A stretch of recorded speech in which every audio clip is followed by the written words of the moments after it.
జిల్లా పిఠాపురం నియోజకవర్గం వెల్దుర్తి గ్రామంలో బ్లడ్ ఫ్లూ అవగాహన కార్యక్రమం నిర్వహించారు.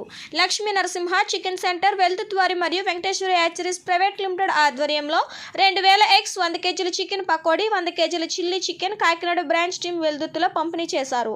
ఈ సందర్భంగా మేనేజర్ గంగాధర్ మాట్లాడుతూ జిల్లా అంతటా బ్లడ్ ఫ్లూ గురించి ప్రజల భయం తొలగించడం లక్ష్యంగా చికెన్ మేళా నిర్వహిస్తున్నట్లు తెలిపారు. ఉడికించిన గుడ్డు చికెన్ తింటే వైరస్ సోకదని ప్రజలకు అవగాహన కల్పించారు.